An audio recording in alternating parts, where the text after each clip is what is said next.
ورحمة الله وبركاته.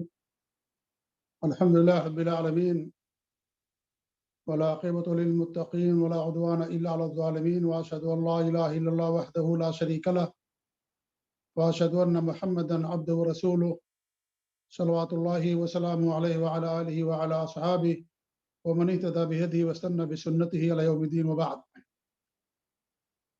قابل احترام معزز و مکرم سامعین و ناظرین و مشاہدین، اللہ کے فضل و کرم اور اس کی توفیق سے ہر ہفتے بلوغ المرام کی آخری کتاب الجامع کی شرح آپ کے سامنے الحمدللہ کی جا رہی ہے۔ اللہ تعالیٰ کے دین کا علم اللہ کے فضل و کرم سے حاصل کر رہے ہیں۔ میں آپ تمام لوگوں کا شکریہ ادا کرتا ہوں اور ساتھ ہی ساتھ یہ دعوت دیتا ہوں کہ ہمارے اس چینل کو، گروپ کو عام کریں تاکہ زیادہ سے زیادہ لوگ اس سے فائدہ اٹھائیں۔ الحمدللہ اللہ تعالیٰ کے دین سے لوگوں کو جوڑنے والی بات ہے، اور جتنا زیادہ لوگوں کو جوڑیں گے اتنا زیادہ آپ کو اجر اور ثواب ملے گا۔ اللہ کے رسول صلی اللہ علیہ وسلم کے حدیث ہے، واللہ لیہدی اللہ بک رجلا واحدا خیر لک من حمر النعم، کہ اللہ تعالیٰ تمہارے ذریعے سے کسی کو ہدایت دے دے تو سرخ اونٹوں سے تمہارے لیے بہتر ہے، کیونکہ دنیا کی تمام چیزیں دنیا کے اندر رہ جائیں گی۔ انسان جو عمل کرتا ہے کتاب و سنت کے مطابق، اللہ کی طرف سے جو اجر ملتا ہے وہی فائدہ برقرار رہتا ہے، اور اسی کا انسان کو حقیقت میں فائدہ ہونے والا ہے۔ دنیا کی تمام دولت، تمام نعمت، تمام جاو حشمت اور ہر چیز دنیا ہی کے اندر رہ جائے گی۔ اس لیے میری آپ لوگوں سے گزارش ہے کہ آپ لوگ ہمارا ساتھ دیں اور ہمارے اس چینل کو، یا یہ جو ہر ہفتہ واری جو ہمارا درس ہوتا ہے، اس کو لوگوں کے اندر کثرت سے عام کریں تاکہ آپ کو بھی اس کا اجر ملے۔ کسی ایک کو بھی فائدہ ہوگا تو آپ کو بھی اس کا اجر ملے گا، کیونکہ آپ لوگوں کی رہنمائی کا ذریعہ اور سبب بن رہے ہیں۔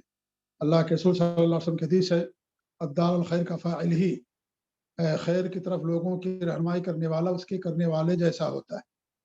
جی تو الحمدللہ ہمارے شیخ محترم تشریف لا چکے ہیں، اس لیے میں کچھ اور نہ کہتے ہوئے بڑے ادب و احترام کے ساتھ شیخ سے گزارش کرتا ہوں کہ شیخ اپنے درس کا آغاز فرمائیں، اور ہماری دعا ہے کہ اللہ رب العالمین شیخ کی حفاظت فرمائے اور شیخ کا سایہ امت پر تادیر قائم رکھے، اور اللہ تعالی ہم سب کو ان سے استفادے کی توفیق دے۔ آمین رب العالمین۔ فلیتفضل مشکورا وجزاکم اللہ خیر، والسلام علیکم ورحمۃ اللہ وبرکاتہ۔ السلام علیکم ورحمۃ اللہ وبرکاتہ۔ بس کرو۔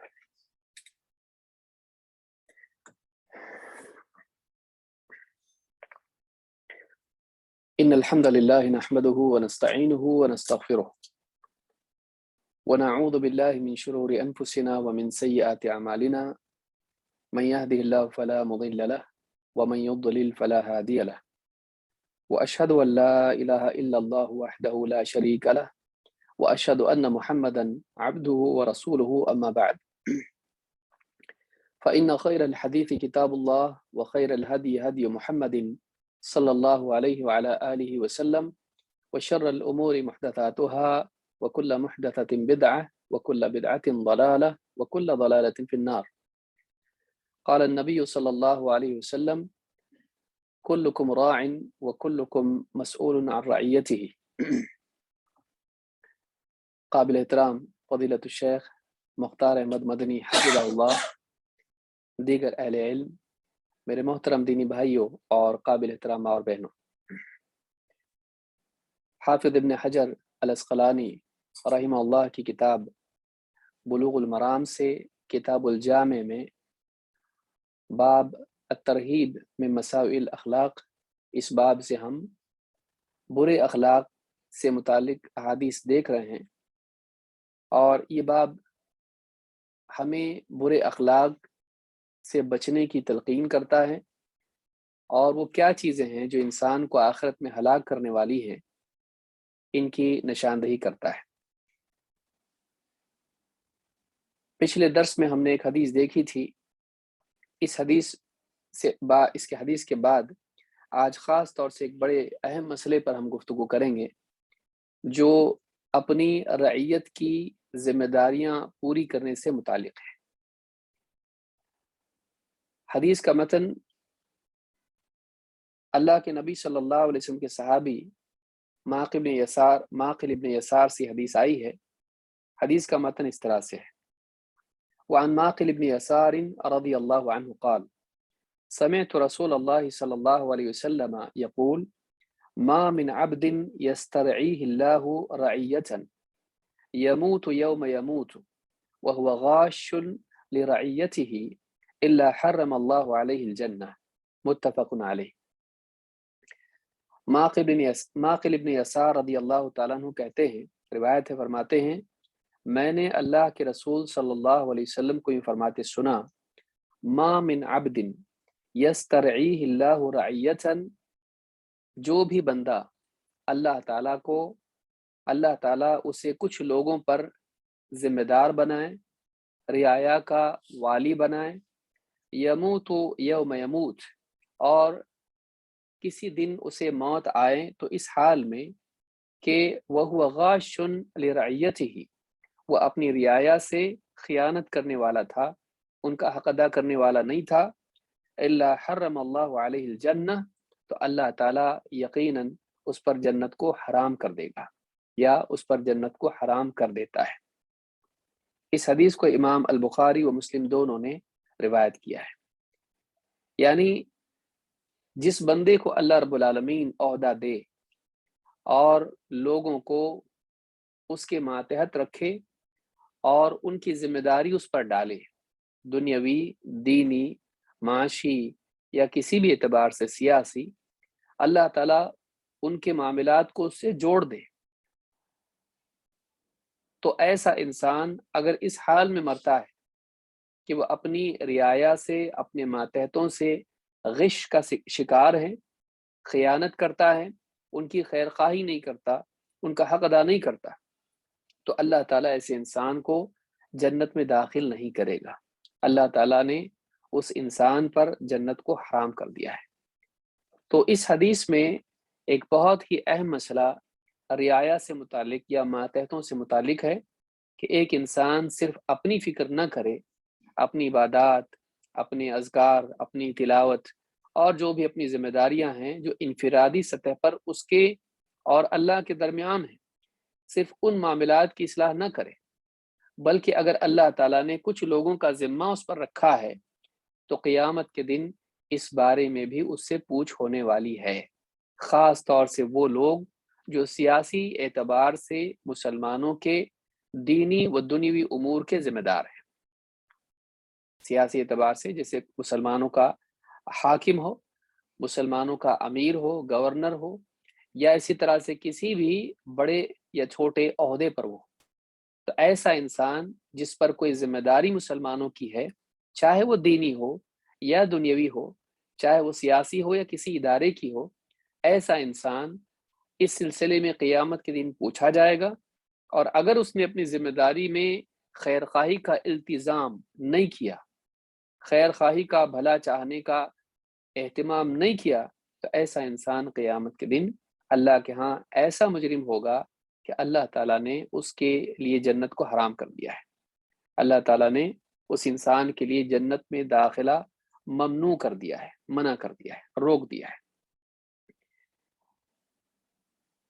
اس باب میں صحیح مسلم میں بھی ایک حدیث آئی ہے، اللہ کے نبی صلی اللہ علیہ وسلم فرماتے ہیں: ما من امیر یلی امر المسلمین، جو بھی کوئی امیر ہو مسلمانوں کا، چاہے وہ امیر المؤمنین ہو یا کوئی علاقے کا یعنی گورنر وغیرہ اس اعتبار سے امیر ہو، یا سفر میں امیر ہو، یا کوئی اور اعتبار سے امیر ہو، ما من امیر یلی امر المسلمین، جو بھی امیر مسلمانوں کے معاملات کا ذمہ دار ہو، نگراں ہو، سرپرست ہو، ثم لا یجہد لہم وینصح لہم وینصح، اور پھر اس کے بعد وہ ان کے لیے محنت نہ کرے، کوشش نہ کرے، اور ان کے لیے خیر خواہی نہ کرے، ان کے لیے خیر خواہی یعنی بھلا نہ چاہے ان کا، اور بھلا چاہنے کے تقاضوں کو پورا نہ کرے، الا لم يدخل معهم الجنہ، تو ایسا انسان جنت میں داخل نہیں ہوگا۔ اس حدیث کو امام مسلم نے اپنی کتاب صحیح میں کتاب الایمان میں ذکر کیا ہے، اور یہ معقل ابن یسار رضی اللہ تعالیٰ عنہ سے ہی حدیث مروی ہے۔ اس سے معلوم ہوتا ہے کہ یہاں پر غاش لرعیتہ جو لفظ آیا ہے کہ رعایا سے غش کرے، اس کے بالمقابل اس کے معنی میں ہم معنی لفظ یہاں پر یہ ہے کہ وہ ان کے لیے کوشش نہ کریں اور ان کے لیے نصح، خیر خواہی، نصیحت کا اہتمام نہ کریں۔ نصیحت کے معنی ہوتے ہیں کسی کا بھلا چاہنا، اپنے دل میں اس کے لیے کوئی کھوٹ نہ رکھنا، اپنے دل کو اس کے لیے صاف ستھرا رکھنا، اپنے دل کو اس کے لیے بھلائی والا رکھنا، شر اس میں نہیں رکھنا۔ تو یہ جو چیز ہے خیر خواہی، اگر ایک انسان رعایا کی خیر خواہی نہیں کرتا ہے تو اللہ کے نزدیک مجرم ہے اور جنت سے ایسا انسان محروم ہوگا۔ غش کیا ہے؟ ابن الاثیر رحمہ اللہ کہتے ہیں الغش ضد النصح من الغشش وهو المشرب الكدر وهو المشرب الكدر، کہتے ہیں کہ غش جو ہے یہ نصح کی یا نصیحت کی ضد ہے، خیر خواہی کی ضد ہے، اور کہتے ہیں کہ ایک پینے کا پانی یا کوئی مشروب اگر ہوتا ہے اس میں کچرا وغیرہ اگر پڑا ہوا ہو تو ایسے مشروب کو بھی جو ہے غشش کہا جاتا ہے، یعنی وہ صاف ستھرا نہیں ہے، اس میں آمیزش ہے ایسی چیز کی جو کہ بری ہے، وہ خالص پینے کا مشروب نہیں ہے بلکہ ایسی چیز ہے جو اس میں نہیں ہونی چاہیے تھی۔ تو اس اعتبار سے اپنے دل کو مسلمانوں کے لیے خالص نہیں رکھنا، اپنے دل کو مسلمانوں کی بھلائی چاہنے کے اعتبار سے صاف ستھرا نہیں رکھنا، اپنے دل کو پوری طرح سے ان کے لیے آمادہ نہیں رکھنا ان کی بھلائی کے لیے، ایسا انسان اللہ کے نزدیک مجرم ہے، اور اگر اس کا تقاضا پورا نہیں کرتا ہے تو یہ اور بھی بڑا جرم ہے۔ النہایہ میں یہ بات ابن الاثیر نے کہی ہے۔ ابن فارس کہتے ہیں مقاییس اللغہ میں وَيَقُولُونَ الْغِشُّ أَلَّا تَمْحَضَ النَّصِيحَةَ، کہتے ہیں کہ اہل علم کہتے ہیں کہ غش کا مطلب ہوتا ہے تم خیر خواہی کو، بھلا چاہنے کو خالص نہ رکھو، کہ انسان پوری طرح سے بھلا چاہے، یہ مطلوب ہے۔ لیکن اگر ایسا نہیں ہے کہ بھلائی چاہتا ہے لیکن اس میں کچھ ملاوٹ بھی ہے، اس کے لیے صحیح رہنمائی کر رہا ہے لیکن پوری طرح سے نہیں کر رہا ہے، اس کا نقصان بھی کر رہا ہے، فائدہ بھی کر رہا ہے، یہ آدمی خیر خواہ نہیں ہے۔ خالص اس کی خیر خواہی ہونی چاہیے، اس کا بھلا چاہنا چاہیے۔ تو ایسا انسان اگر مسلمانوں کا ذمہ دار بنتا ہے اور ہر اعتبار سے ان کی بھلائی کے فیصلے نہیں کرتا اور ان کی بھلائی کے انتظامات نہیں کرتا تو ایسا انسان قیامت کے دن اللہ کے ہاں مجرم ہے۔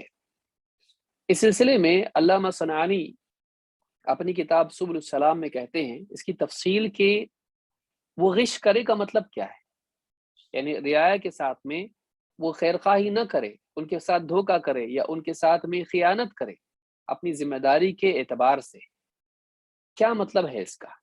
خاص طور سے یہ جو حدیث ہے یہ مسلمانوں کے ذمہ داروں کے بارے میں ہے، خاص کر کے وہ لوگ جو مسلمانوں کے سیاسی ذمہ دار ہوتے ہیں، مسلمانوں کا حاکم ہے یا اس کے ماتحت جتنے حکام ہیں، امیر المؤمنین ہے، اس کے ماتحت جتنے گورنر اور اسی طرح سے امیر یا جو بھی لوگ ہوتے ہیں، یہ سارے عہدوں پر جو لوگ ہوتے ہیں، یہ حدیث ان کے بارے میں ہے۔ لیکن ہم یہ بھی دیکھیں گے کہ یہ ان کے لیے خاص نہیں ہے، اخیر میں ہم یہ بھی دیکھیں گے انشاءاللہ۔ تو اس سلسلے میں علامہ صنعانی کیا کہتے ہیں؟ فرماتے ہیں وَيَتَحَقَّقُ غِشَّهُ بِظُلْمِهِ لَهُمْ بِأَخْذِ أَمْوَالِهِمْ وَسَفْكِ دِمَائِهِمْ وَانْتِهَاكِ أَعْرَاضِهِمْ، تفصیل سے انہوں نے اس کو ذکر کیا، ہم دیکھیں گے کیا مطلب اس کا۔ کہتے ہیں اس کا رعایا کی خیر خواہی نہ کرنا اور ان کے ساتھ دھوکے بازی کرنا کا مطلب کیا ہے؟ کہتے ہیں نمبر ایک یہ ہے کہ وہ ان کے ساتھ ظلم کرے، تو اس نے حق ادا نہیں کیا، اس کو اللہ تعالیٰ نے عہدہ دیا تھا اس لیے کہ اس عہدے کا استعمال کر کے لوگوں کے ساتھ بھلائی کا معاملہ کرے، ان کے جو مصالح ہیں، ان کے لیے جو ان کی خیر ہے اس میں فیصلے کریں، اس میں اقدامات کریں، اس کے انتظامات کریں۔ لیکن ایسا آدمی جب عہدے پر آیا تو اس نے کیا کیا؟ لوگوں کے ساتھ ظلم کیا۔ تو کہتے ہیں کہ بظلمہ لہم، ان پر ظلم کرے، کیسے؟ ان کا مال چھین لے، ان کا خون بہائے اور ان کی عزتیں خراب کرے، ان کی عزتیں خراب کرے۔ وَاحْتِجَابِهِ عَنْ خَلَّتِهِمْ وَحَاجَتِهِمْ، اور وہ یہ کہ وہ ان کی محتاجی اور ان کی یعنی ان کے فقر و فاقے اور ان کی ضرورتوں میں ان کے کام نہ آئے، اپنے آپ کو روک لے کہ بھائی مجھ سے ملنا ہی نہیں، مجھ سے بات ہی نہیں کرنا، یعنی وہ اپنے آپ کو رعایا کے لیے پیش نہ کریں، وہ اپنے مسائل اس سے بیان کریں، اپنے معاملات اس کے سامنے رکھیں تاکہ وہ ان کی ضرورتیں پوری کریں، ان کے مسائل کو حل کرے، نہیں، وہ ان سے بالکل اپنے اور ان کے درمیان آڑ پیدا کر رہے ہیں، کسی کی بات سنتا نہیں، کسی کی بات سوچتا نہیں، کسی کے لیے کچھ ملاقات کا موقع ہی نہیں ہے۔ تو کہتے ہیں کہ واحتجابہ عن خلتہم، خلہ حاجت اور فقر کو کہتے ہیں، یہ خلہ نہیں جو دوستی کے لیے آتا ہے، عن خلتہم وحاجتہم وحبسہ عنہم ما جعلہ اللہ لہم من مال اللہ سبحانہ المعین للمصارف، اللہ تعالیٰ نے جو مال پیدا کیا ہے، جو لوگوں کے مختلف معاملات میں مصارف میں مددگار ہے، وہ مال کو کیا کریں، وہ روک کے رکھیں، ان سے بینکس وغیرہ بند کر دے، یار ان کو مال ہی نہیں پہنچ رہا لوگوں کے پاس، لوگوں کی تنخواہیں ان کو نہیں مل رہی ہیں، تو اس اعتبار سے جو مال ان کے لیے مفید چیز تھا ان کی زندگی کے مسائل کے حل کے لیے، اس مال کو ان سے کیا کریں، روک کے رکھیں۔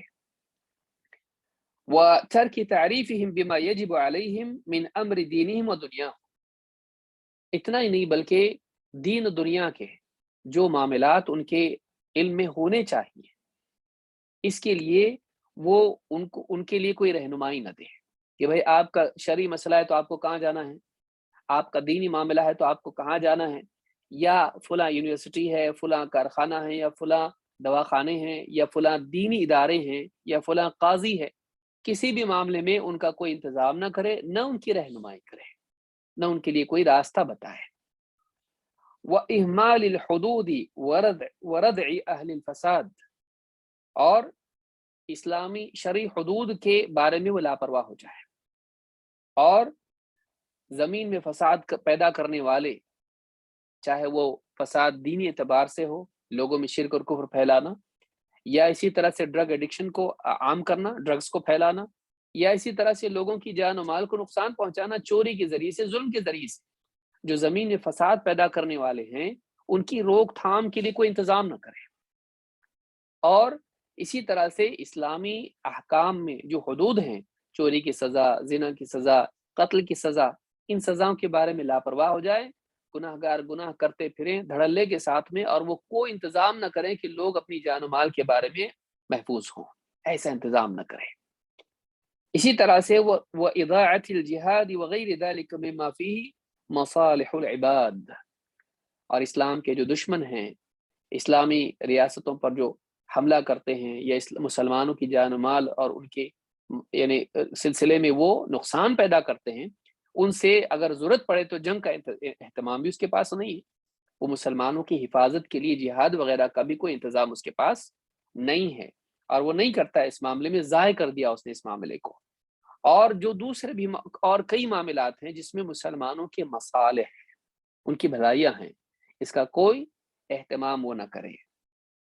وَمِن ذَلِكَ تَوْلِيَتُهُ لِمَن لَا يَحُوطُهُمْ وَلَا يُرَاقِبُ أَمْرَ اللَّهِ فِيهِمْ، اور اپنے عہدے کو ضائع کرنا، مسلمانوں کے یعنی لیے خیرخواہی نہ کرنا، اس میں یہ بھی ہے کہ وہ ایسے لوگوں کو عہدے دے جو مسلمانوں کی حفاظت نہ کریں، اور نہ ان کے تعلق سے اللہ کا حکم اس کی رعایت کریں، مسلمانوں کی جان مال عزت کی حفاظت کا کوئی انتظام نہ کریں وہ لوگ، اس نے ان کو بنا دیا بھائی تم ذمہ دار بن جاؤ، فلاں ایریا میں فلاں علاقے میں تم ذمہ دار ہو، عہدہ دے دیا، ایسے لوگوں کو عہدہ دے جو مسلمانوں کی حفاظت کا انتظام نہ کریں، اور نہ ان کے سلسلے میں اللہ تعالیٰ کے حکم کی رعایت کریں۔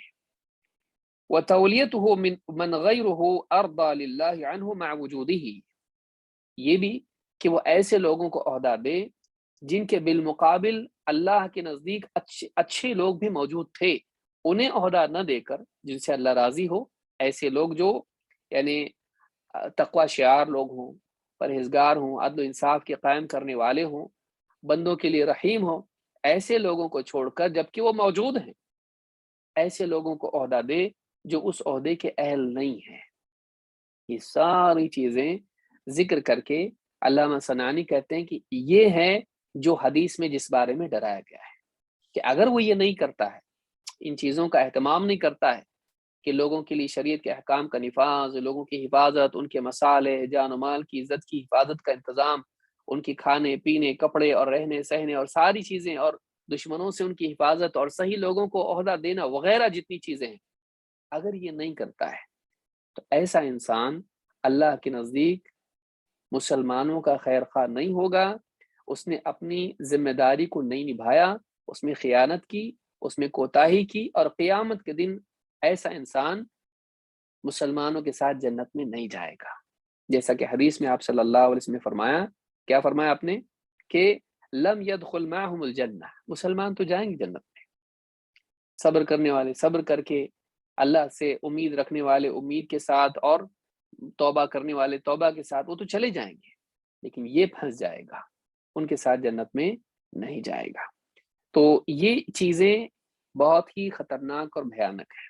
ایک انسان کو جسے اللہ رب العالمین نے کوئی عہدہ دیا ہے، اسے چاہیے کہ وہ اس عہدے کی شرائط کو بھی اور اس کے تقاضوں کو بھی پورا کرے، اگر لائق ہے تو ہی قبول کریں، اور قبول کرنے کے بعد اس کا حق ادا کریں۔ یہاں حدیث میں ایک لفظ آیا ہے کہ حرم اللہ علیہ الجنہ، اللہ تعالیٰ اس پر جنت کو حرام کر دے گا۔ کیا مطلب اس کا ہے؟ کیا وہ کبھی جنت میں نہیں جائے گا؟ امام النووی رحمۃ اللہ علیہ فرماتے ہیں وقوله حرم اللہ علیہ الجنہ فیہ التأویلان المتقدمان فی نظائرہ، کہتے ہیں کہ اس میں دو معنی اس کے علماء نے ذکر کیے ہیں، دو تأویلات ہیں، اس کی دو باتیں ہیں جو شرع میں ذکر کی گئی ہیں، اور اس طرح کی جتنی حدیثیں ہیں ان میں یہ معنی لاگو ہوتا ہے، جس میں آیا ہے کہ جنت میں نہیں جائے گا۔ کہتے ہیں کہ احدہما انہ محمول علی المستحل، کہ وہ جنت اس پر حرام ہے، ایسے انسان پر جو شریعت کے احکام کی پامالی کو حلال مان لے، وہ یہ مان لے کہ یہ کچھ ضروری نہیں ہے، شریعت کا نفاذ کرنا، حدود کا قائم کرنا یا لوگوں کی خیرخواہی کرنا کوئی ضروری نہیں ہے، شریعت کے احکام کا انکار کر دے، حرام کو اپنے لیے حلال کر لے، تو ایسا انسان جو حلال کر لے اپنے لیے حرام کو، ایسا انسان ہمیشہ کے لیے جہنمی ہو جائے گا۔ کیوں؟ اس لیے کہ وہ کافر ہو گیا۔ اللہ کی حرام کو حلال کر لینا، آدمی اس سے کافر ہو جاتا ہے جانتے بوجھتے۔ ہاں لیکن اگر آدمی کوتاہی کرتا ہے تو اس کا یہ مطلب نہیں کہ وہ کافر ہوا، وہ گناہ گار ہے۔ کہتے کہ وثانی حرم اللہ حرم علیہ دخولها مع الفائزین السابقین، کہتے ہیں کہ اللہ تعالیٰ نے اس پر جنت کو حرام کر دیا کا مطلب یہ ہے کہ جو جنت میں پہل داخل ہوں گے، کامیاب ہو کر بغیر جہنم میں گئے، جو سیدھے جنت میں جائیں گے، اللہ تعالیٰ اسے روک لے گا، انہیں جانے دے گا، اسے روک لے گا، انہیں جانے دے گا، جب تک کہ جہنم میں سزا اپنی نہیں کاٹتا تب تک کہ اس کو سزا کے بعد ہی اس کو جنت میں ڈالا جائے گا، اگر وہ مسلمان باقی ہے تو۔ ہاں اگر استحلال اس نے کیا ہے، حلال کر لیا حرام کو، تو پھر نہیں۔ کہتے ہیں کہ وَمَعْنَى التَّحْرِيمِ هُنَا الْمَنْعُ، عربی زبان میں حرام کے معنی منع کے ہوتے، ممنوع کے، تو اللہ تعالیٰ جنت کو اس پر حرام کر دے گا کا مطلب اس کو جنت سے روک لے گا، اس کے لیے رکاوٹ پیدا کر دی جائے گی۔ امام نووی نے شرح مسلم میں یہ بات کہی ہے۔ تو اس سے دو باتیں معلوم ہوئی، ایک یہ کہ اگر حرام کو حلال کر لیتا ہے تو ہمیشہ کے لیے جہنم سے محروم، لیکن اگر کوتاہی کرتا ہے بس عملی سطح پر اور اپنے آپ کو مجرم مانتا ہے، اللہ کے حکم کو حکم مانتا ہے، تو ایسا انسان کافر نہیں ہے، گناہ گار ہے، وہ اپنی سزا کاٹ کے جہنم سے نکل کے جنت میں جائے گا، اور اگر اللہ معاف کرنا چاہے تو اسے معاف کر سکتا ہے، یہ اللہ کی مشیت کا معاملہ ہے۔ چلیے آگے بڑھتے ہیں۔ اس سلسلے میں امارت، مسلمانوں کا حاکم بننا، مسلمانوں کا امیر بننا، یا کسی عہدے پر فائز ہونا، کسی عہدے پر فائز ہونا کتنا بھیانک ہے، کتنا سنگین ہے، اس کو سمجھنا ضروری ہے۔ عہدہ بولتی ہے آدمی کی چاہت ہوتی کہ مجھے عہدہ ملنا چاہیے، لیکن عہدہ کتنا سنگین معاملہ ہے، اگر آدمی کو معلوم ہو جائے تو کبھی عہدے کی طلب نہیں کرے گا، لوگوں کو پکڑ کے اس کو عہدہ دینا پڑے گا، وہ لوگوں کو نہیں پکڑے گا کہ مجھ کو عہدہ دو۔ آج حال کیا ہے، آدمی لوگوں کو پکڑ کے عہدہ لیتا ہے، مجھے چاہیے، لیکن اگر واقعی اسے معلوم ہو جائے کہ عہدے کا معاملہ کتنا سنگین ہے تو کبھی وہ عہدے کی چاہت نہ کرے۔ آئیے دیکھتے ہیں سلسلے میں حدیثیں کیا ہے۔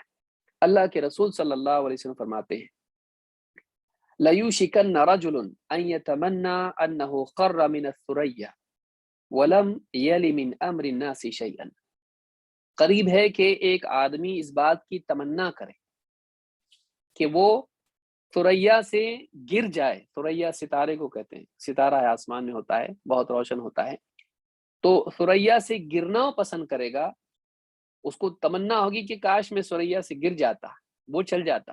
وَلَمْ يَلِ مِنْ أَمْرِ النَّاسِ شَيْئًا، لیکن لوگوں کے کسی معاملے میں وہ ذمہ دار سرپرست نہیں بنتا۔ وہ چاہت کرے گا کہ آسمان سے گر جانا مجھ کو قابل قبول، لیکن لوگوں کے اوپر نگراں بننا، لوگوں کے اوپر ذمہ دار بننا، لوگوں کا امیر بننا، لوگوں کا حاکم بننا، عہدے پر آنا، ان کے معاملات کا والی بننا، ذمہ دار بننا نہیں۔ ایک وقت آئے گا کہ لوگ تمنا کریں گے۔ تو یہ جو چیز ہے امام حاکم نے اس حدیث کو نقل کیا ہے، اور صحیح الجامع صغیر حدیث نمبر 5486 اور الصحیحہ میں 2620 پر شیخ الالبانی نے کہا کہ حدیث حسن ہے۔ اس طرح کی اور بھی حدیثیں آئی ہیں۔ اسی طرح سے اللہ کے نبی صلی اللہ علیہ وسلم فرماتے ہیں ما من رجل یلی امر عشرۃ فما فوق ذلك، جو بھی آدمی لوگوں کے امور کا والی بنے، لوگوں پر عہدہ پائے، چاہے 10 یا اس سے زیادہ ہی آدمی، پورا ملک نہیں بھائی، 10 آدمی، 10 سے زیادہ کچھ آدمی ان پر ہی ذمہ دار بن جائے، الا اتى الله مغلولا يوم القيامة يده الى عنقه، قیامت کے دن وہ آدمی اللہ کے ہاں قیدی بن کر آئے گا، ہاتھ اس کا گلے میں اس طرح سے بندھا ہوا ہوگا، اس کا ہاتھ گلے میں یوں بندھا ہوا ہوگا اپنی گردن میں، فَكَّهُ بِالرُّهُ او اوبقه اثمه، اگر اس نے نیکی کی ہوگی، اس نے بھلائی کی ہوگی، اس عہدے کے تعلق سے اس کا حق ادا کیا ہوگا تو وہ ہاتھ کھولے گا، ورنہ وہ ہلاک ہو جائے گا۔ دنیا میں آدمی کے پاس جب پاور ہوتا ہے تو آدمی کیا کہتا ہے؟ سب میرے ہاتھ میں ہے، سب میرے ہاتھ میں ہے، میرے ہاتھ میں پاور ہے، میرے ہاتھ میں فیصلہ ہے، میرے ہاتھ میں قلم ہے، میں سائن کر دوں تو ہو جائے گا۔ ہاتھ انسان کی قدرت اور قوت کا نمائندہ ہوتا ہے۔ وہی ہاتھ جو دنیا میں اس کے پاس پاور تھا، وہی ہاتھ قیامت کے دن اس کا بندھا ہوا ہوگا۔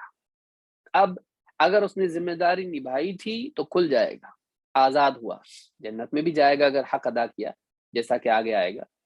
لیکن اگر اس نے اپنی ذمہ داری نہیں نبھائی، عہدہ تو پایا، حق ادا نہیں کیا، ذمہ داری پوری نہیں کی، تو اللہ کے نبی صلی اللہ علیہ وسلم فرماتے ہیں اوبقہ اثمہ، اس کا گناہ اسے ہلاک کر دے گا، اس باب میں ذمہ داری کے سلسلے میں۔ اور اس کے بعد اللہ کے نبی صلی اللہ علیہ وسلم نے فرمایا اولها ملامہ واوسطها ندامہ وآخرها خزي یوم القیامہ۔ امارت کے بارے میں، امیر بننے کے سلسلے میں آپ نے فرمایا اولها ملامہ، امارت کی شروعات ملامت ہے۔ جب کوئی آدمی امیر بنتا ہے تو اہل علم کہتے ہیں کہ سمجھدار لوگ ملامت کرتے، پھنسا یہ آدمی ہے، گیا کام سے، ذمہ داری ایسی اوڑھ لی اس نے کہ اب بہت گمبھیر معاملہ اس کا ہے، قیامت کے دن جواب دینا پڑے گا، کیونکہ اس نے ذمہ داری اوڑھ لی، ضروری تھوڑی تھا اس کے لیے لیکن لیا اس نے۔ تو کہا کہ اول ہوا ملامہ، بعض علماء نے کہا، علامہ مناوی وغیرہ کہتے ہیں کہ فرشتے بھی ملامت کرتے ہیں اس کو، ملا علی قاری کہتے ہیں کہ صالحین عقل مند لوگ جو ہوتے ہیں وہ ملامت کرتے ہیں، کیوں کیا ایسا، یعنی ان کے نزدیک یہ چیز قابل ملامت ہوتی ہے۔ کہا اولها ملامہ واوسطها ندامہ، اور اس کا اوسط یعنی درمیانی حصہ، عہدہ لیا، اب عہدہ لے کے سیٹل ہوا، تھوڑا آگے بڑا، اب عہدے پر کئی زمانے سے ہے یہ، جب بیچوں بیچ کشتی پہنچتی تب جا کے سمجھ میں آتا ہے، شروعات میں تو بہت لذت مل رہی تھی، لیکن اب ذمہ داریاں بڑھ گئی، سر درد بڑھ گئے، سر پہ بوجھ نہیں، پہاڑ ہے۔ شروعات میں عہدہ کوئی بھی مل جاتا ہے، بہت مزہ آتا ہے کہ سب کے اوپر یہ حاکم بن گیا، لیکن جیسے جیسے مسائل آتے ہیں، جیسے جیسے ذمہ داریاں آتی ہیں، اس وقت میں انسان کو شرمندگی محسوس ہوتی ہے اور پریشان ہو جاتا ہے اور ندامت ہوتی ہے کہ میں نے کیوں یہ غلطی کی، اب بھاگ بھی نہیں سکتا، ذمہ داری اوڑھ لی، اب مجھ کو اب بیچ میں سے چھوڑ کے جاؤں گا، بے عزتی ہوگی، نقصان ہوگا، اور آگے بڑھ رہا ہوں تو بڑی پریشانی ہو رہی اس کے اندر۔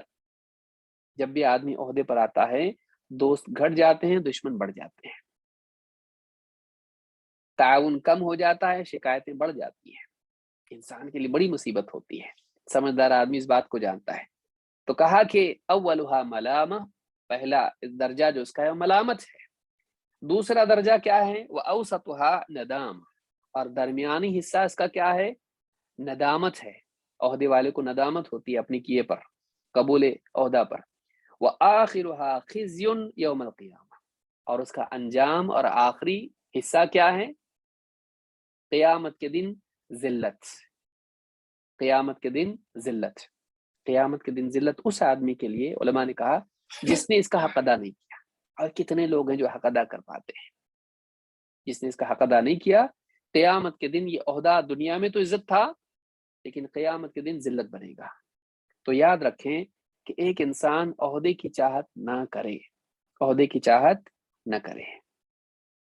ابو ذر رضی اللہ تعالیٰ عنہ کہتے ہیں، قلت یا رسول اللہ الا تستعملنی الا تستعملنی، کہا کہ اللہ کے رسول آپ مجھے کسی عہدے پر کیوں نہیں رکھتے؟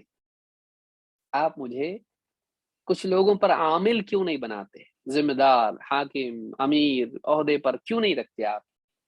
قال فضرب بيده على منكبي، کہا کہ اللہ کے رسول صلی اللہ علیہ وسلم نے میرے کندھے پر مارا اس طرح سے۔ ثم قال یا ابا ذر انک ضعیف، کہا اے ابو ذر تم کمزور ہو، تم کمزور ہو۔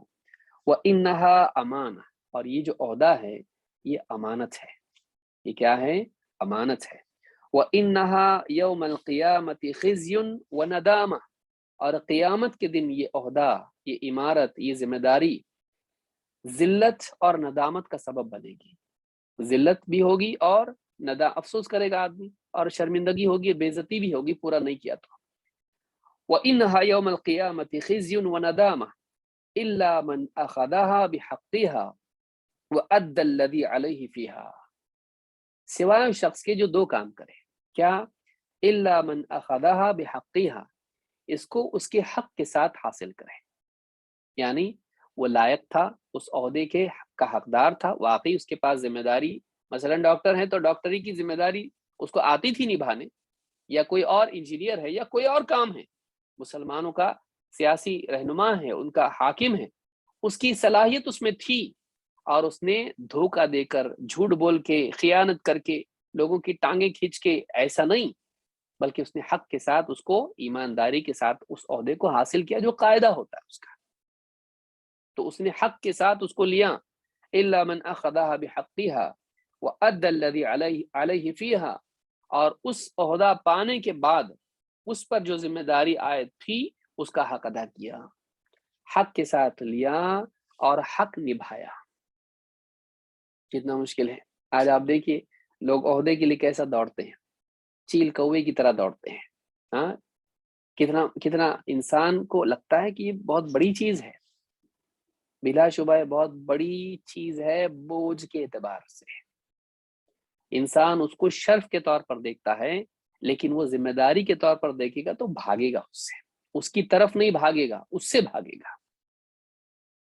آج آپ دیکھیے، سیاست کا میدان ہو یا دینی اداروں کا معاملہ ہو یا کسی بھی اعتبار سے، آپ دیکھیں گے کہ لوگ عہدے کے لیے کتنی لالچ دلوں میں، اس کے لیے حلال و حرام، سچ جھوٹ، ایمانداری اور خیانت اور سب کچھ ایک کرنے کے لیے تیار ہے۔ اللہ کے نبی صلی اللہ علیہ وسلم فرماتے ہیں کہ وَإِنَّهَا أَمَانَةٌ، وہ امانت ہے، وَإِنَّهَا يَوْمَ الْقِيَامَةِ خِزْيٌ وَنَدَامَةٌ، اور قیامت کے دن یہ ذلت اور ندامت ہوگی، إِلَّا مَنْ أَخَذَهَا بِحَقِّهَا، سوائے اس انسان کے۔ ذلت کس کی نہیں ہے، ندامت کو کس کو نہیں ہوگی؟ جو اس کو حق کے ساتھ لے، جو اس کو ناحق نہ لے، غلط طریقے سے حاصل نہ کرے۔ وَأَدَّى الَّذِي عَلَيْهِ فِيهَا، اور اس میں جو بھی اس پر ذمہ داری عائد ہوتی ہے اس کا حق ادا کرے۔ امام مسلم نے اس کو روایت کیا ہے، حدیث نمبر 1825۔ یہ حدیث بڑی سخت ہے، اس کو یاد رکھنا چاہیے۔ کون چاہتا ہے قیامت کے دن ذلیل ہو بھائی؟ کیوں آدمی اپنے آپ کو یعنی ذلت اور ندامت کے لیے تیار کرے؟ کیوں آدمی بچے اس سے؟ عوف ابن مالک رضی اللہ تعالیٰ کی ایک اور حدیث سنیے. اللہ کے رسول صلی اللہ علیہ وسلم سے روایت کرتے ہیں کہ آپ نے فرمایا ان شئتم انبأتکم عن الامارہ، اگر تم چاہو تو میں تمہیں امارت کے بارے میں بتاتا ہوں، امیر بننا. اگر تم چاہو تو میں اس بارے میں تمہیں بتاتا ہوں کہ امارت کیا چیز ہے. قالوا وما ہی، صحابہ نے پوچھا اللہ کے رسول کیا ہے وہ؟ قال اولها ملامہ وثانیها ندامہ وثالثها عذاب یوم القیامہ الا من عدل. امارت، عہدہ، حاکم بننا، ذمہ دار بننا، والی بننا کیا ہے؟ کہا کہ اس کی شروعات ملامت ہے. شروعات کیا ہے؟ ملامت. ملامت کا مطلب ہوتا ہے برا بھلا بولنا، کسی کو ملامت کرنا، کیوں کیا بے وقوف نادان، کیوں کیا ایسا، یہ ملامت اس کو کہتے ہیں کہ کسی کو ملامت کی جائے تو عقل مند آدمی اس کو ملامت کرتا ہے. اولها ملامہ، اس کی شروعات میں ملامت ہے. وثانیها ندامہ، اس کا دوسرا مرحلہ کیا ہے؟ پہلا سٹاپ ملامت، دوسرا سٹاپ اس کا کیا ہے؟ دوسرا مرحلہ ندامت. اس کو ندامت ہوتی ہے. اچھا سمجھا رہے تھے مت لے ذمہ داری، لے لیا میں. اب لینے کے بعد سمجھ میں آ رہا کہ واقعی وہ لوگ صحیح بول رہے تھے اور میں نے لے لیا. کیوں کیا؟ وہ بیوقوف کہہ رہے تھے، میں اپنے آپ کو عقل مند سمجھ رہا تھا، لیکن اب میں خود کہتا ہوں کہ میں بیوقوف ہوں. کیوں لیا میں نے؟ وثانیها ندامہ، اس کا دوسرا مرحلہ کیا ہے؟ ندامت. وثالثها عذاب یوم القیامہ، لیکن تیسرا مرحلہ اس کا کیا ہے؟ انجام آخرت کا، قیامت کے دن عذاب ہے. قیامت کے دن کیا ہے؟ عذاب. الا من عدل، ہاں عذاب سے بچنے کا راستہ کیا ہے؟ آپ نے فرمایا سوائے اس انسان کے، یعنی عذاب سے محفوظ کون ہوگا؟ الا من عدل، سوائے اس کے جو عدل و انصاف کرے. معلوم ہوا کہ عہدہ پانے کے بعد انسان کے لیے ضروری ہوتا ہے کہ وہ عدل و انصاف کرے. آ گیا عہدہ، پھر اپنے پرائے اس کے بعد سمجھ میں آتے ہیں. اپنی ٹیم، پرائی ٹیم، اپنا آدمی، پرایا آدمی، اپنا ساتھ دینے والا، ساتھ نہیں دینے والا، قریبی، دور والا. پھر آدمی ان کی خیر خواہی کرتا ہے جو ان کے ساتھ مفاد اور رشتہ داری اور تعلق جڑا ہوا، لیکن ان کو دور کر دیتا ہے، ان کو محروم کرتا ہے جن سے اس کا کوئی تعلق نہ ہو. اور اگر کوئی مخالف ہو اس کا تو اس کی تو ساری مصیبتیں کھڑی کر دیتا ہے اس کے لیے. عہدہ پانے کے بعد انسان عدل نہیں کرتا ہے. بعض لوگ کہتے ہیں کہ کسی انسان کو دیکھنا ہو کہ واقعی وہ کیا ہے تو اس کو پاور دو. پاور جب ہاتھ میں آتا ہے تو اندر کا شیطان باہر آتا ہے. جب اس کے ہاتھ میں اقتدار آتا ہے تو اس کے اندر سے جو شیطان اس کا ہوتا ہے وہ باہر نکلتا ہے. مجبوری میں تو سبھی متقی پرہیزگار رہتے ہیں، لیکن جب انسان کے ہاتھ میں طاقت آتی ہے تب جا کر انسان واقعی کیا ہے پہچاننا جاتا ہے، اس کے اندر کیا تھا. کمزور سے کمزور آدمی کو بھی آپ طاقت دے کے دیکھیے، سمجھ میں آ جائے گا وہ کتنا نیک ہے. عہدہ، پاور ہر ایک ہضم نہیں کر پاتا ہے. اللہ کے نبی صلی اللہ علیہ وسلم نے ابو ذر رضی اللہ تعالیٰ سے کیا کہا؟ تم کمزور، تم کمزور، یہ امانت ہے. عہدے کو امانت کے طور پر دیکھنا. تو جو حدیث میں آیا کہ وہ غاشن لرعیت ہی، اپنی رعیت کے لیے وہ خائن ہوگا، دھوکے باز ہوگا، ظالم ہوگا، نصیحت نہیں کرنے والا، خیر خواہ نہیں کرنے والا، بدخواہ ہوگا. تو کیا ہے؟ عدل نہ کرے، انصاف نہ کرے. لیکن اگر عدل کرتا ہے تو ایسا انسان اچھا ہے. تو معلوم ہے کہ عہدے کا پہلا تقاضا یہ ہے کہ اس کے اندر عدل ہونا چاہیے. بھائی میرے پاس عہدہ ہے لیکن میں اپنے پرائے نہیں دیکھوں گا. اب میں دیکھوں گا واقعی مستحق کون ہے. عہدہ ملنے کے بعد انسان کو سب سے پہلی چیز یہ دیکھنا چاہیے کہ اس کا واقعی مستحق کون ہے. جو بھی اس کے ہاتھ میں پاور ہے، جو بھی اس کے پاس وسائل اور جو بھی چیزیں اس کے پاس ہیں، ان کا واقعی حقدار کون ہے. اب اپنا پرایا نہیں، اب اپنا پرایا نہیں. تو یہ جو حدیث ہے اس سے معلوم تھا الا من عدل، آخرت کی ذلت اور عذاب سے بچنے کا راستہ کیا ہے؟ عدل کرے، انصاف کرے. اسلام میں عدل کی بڑی اہمیت ہے. یہاں پر اس حدیث کو امام طبرانی اور بزار نے روایت کیا ہے، اور صحیح ترغیب حدیث نمبر 2173 اور الصحیحہ میں 1562 پر شیخ الالبانی کہتے ہیں کہ حدیث حسن ہے. اور ایک حدیث دیکھتے ہیں اس سلسلے میں. اللہ کے نبی صلی اللہ علیہ وسلم فرماتے ہیں الائمۃ من قریش، امام، حاکم، امیر المؤمنین جو ہوں گے، امام قریش میں سے ہوں گے، قریش میں سے ہونے چاہیے. ان لہم علیکم حقا، ان کا تم پر حق ہے، تم مسلمانوں پر قریش کا حق ہے، وَلَكُمْ عَلَيْهِمْ حَقًّا مِثْلَ ذَلِكَ، اور ان پر وَلَكُمْ عَلَيْهِمْ حَقًّا مِثْلَ ذَلِكَ، اور تمہارا بھی ان پر حق ہے، یعنی جو تمہارے امام بنے، تمہارے حاکم بنے، حاکم کا تمہارے اوپر حق ہے اور تمہارا بھی حاکم پر حق ہے۔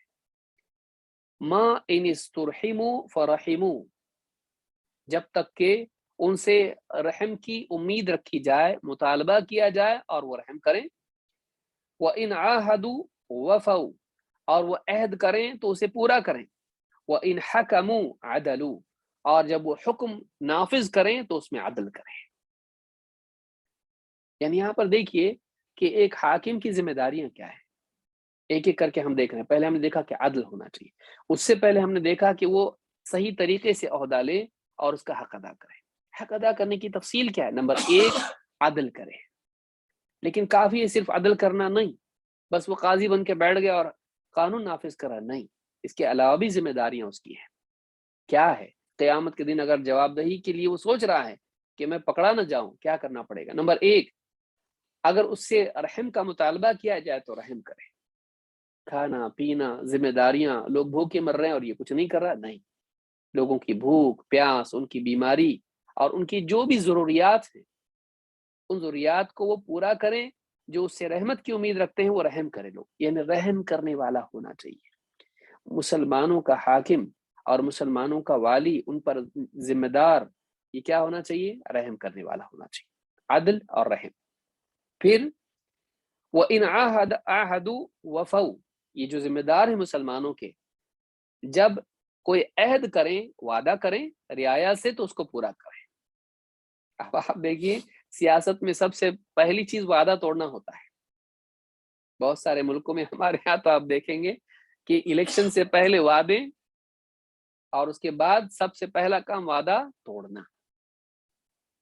بڑے بڑے وعدے کیے جاتے ہیں، رقمیں دینے کے اور برج اور نہ جانے کیا کیا تعمیر کرنے کے، ایجوکیشن کے اور نوکریوں کے، اور وعدے سب توڑ دیے جاتے ہیں۔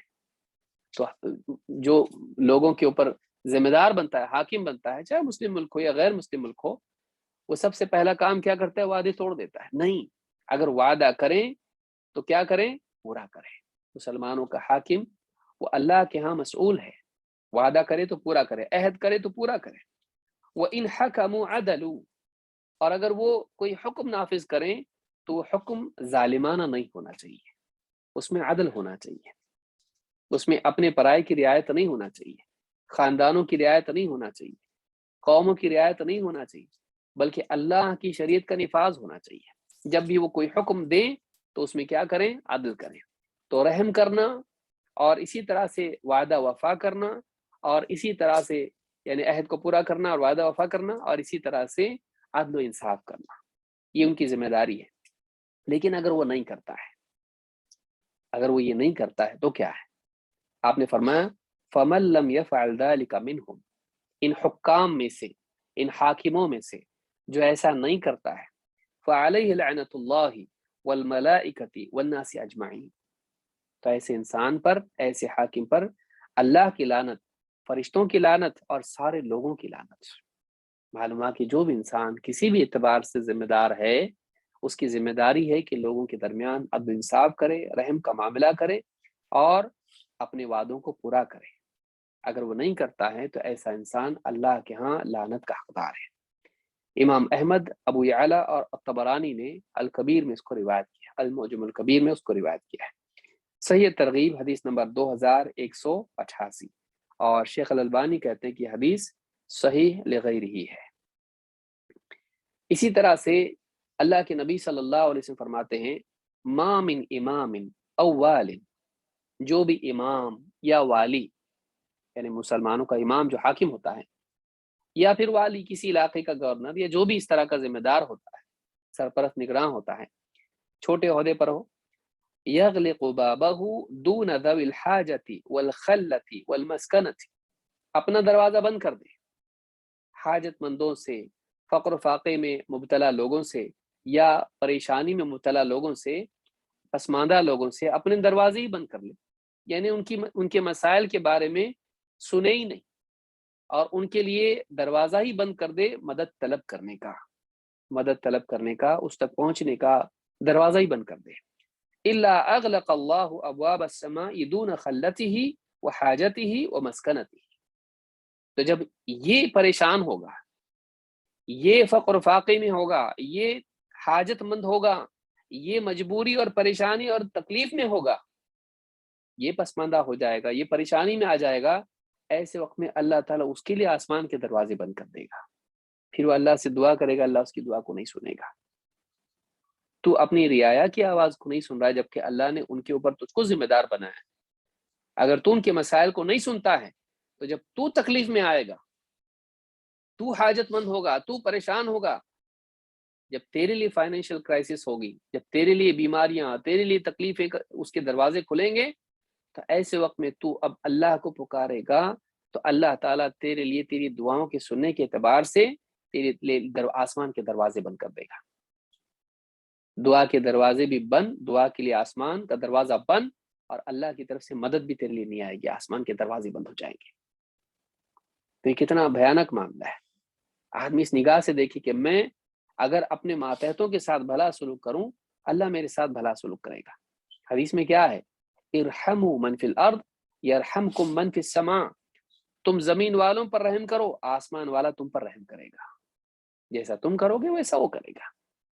آدمی اپنے ماتحتوں کے ساتھ جیسا سلوک کرتا ہے، اللہ رب العالمین سے اس کو ویسی امید رکھنا چاہیے۔ تو یہ معاملہ یہاں پر حدیث میں ملتا ہے۔ اس حدیث کو امام احمد اور ترمذی نے روایت کیا ہے، اور حدیث صحیح ہے، صحیح الجامع الصغیر حدیث نمبر 5685 پر شیخ الالبانی نے حدیث ذکر کی ہے۔ لیکن اس کے برعکس ایک آدمی رعایا پر شفقت نہیں کرتا ہے، یعنی یہاں پر ہم یہ بھی دیکھیں گے، اس کے علاوہ بھی دیکھیں گے کہ شفقت کرنے والے کا معاملہ کیا ہے، رحم اور عدل کرنے والے کا معاملہ کیا ہے۔ اگر ایسا آدمی شفقت کرنے والا لوگوں پر نہیں ہو تو ایسے کو والی بنایا بھی نہ چاہے۔ اگر کوئی بڑا حاکم ہے، کسی علاقے پر ذمہ دار بناتا ہے، وہ ایسے ہی آدمی کو ذمہ دار بنائے جو رحم کرنے والا ہو، لوگوں کے دکھ سکھ کو سمجھتا ہو، ان کے دکھ درد کو سمجھتا ہو، احساس والا ہو، نرم دل ہو۔ مثال کے طور پر ابو عثمان النہدی کہتے ہیں، استعمل عمر بن الخطاب رضی اللہ عنہ رجلا من بنی اسد على عمل، عمر بن خطاب رضی اللہ تعالیٰ عنہ جو امیر المؤمنین کے مسلمانوں کے دوسرے خلیفہ تھے، جنہوں نے حق ادا کیا اپنی ذمہ داری کا، کہتے کہ انہوں نے بنی اسد کے ایک شخص کو ایک ذمہ داری پر عامل بنایا، لوگوں کا ان کے اوپر کوئی عہدہ دیا۔ فجاء یاخذ عہدہ، وہ شخص آیا حضرت عمر سے عہد لینے کے لیے، یعنی عہد ان کے ہاتھ پر کرنے کے لیے، ذمہ داری قبول کرنے کے لیے جو یعنی فارمیلٹیز ہوتی ہیں اس کو پورا کرنے کے لیے۔ قال فأتى عمر ببعض ولده فقبله، جب ساری باتیں ہوئی اور حضرت عمر نے اس کو ذمہ داری دے دی، اب آفیشیلی وہ ذمہ دار بن گیا، عہدہ اس کو مل گیا، تو اب مجلس برخاست ہوئی، حضرت عمر رضی اللہ تعالیٰ عنہ اٹھے اور اپنے گھر کے کسی بچے پر گزرے، بچہ سامنے آیا، تو کیا کیا حضرت عمر نے اس بچے کو لیا اور اس کو پیار کیا، اس کو بوسہ دیا، چوما اس کو۔ قال العامل اتقبل هذا، وہ جو عامل تھا جس کو عہدہ دیا تھا حضرت عمر نے، کہا آپ بچوں کو ایسا چومتے ہیں، پیار کرتے بچوں کو ایسا؟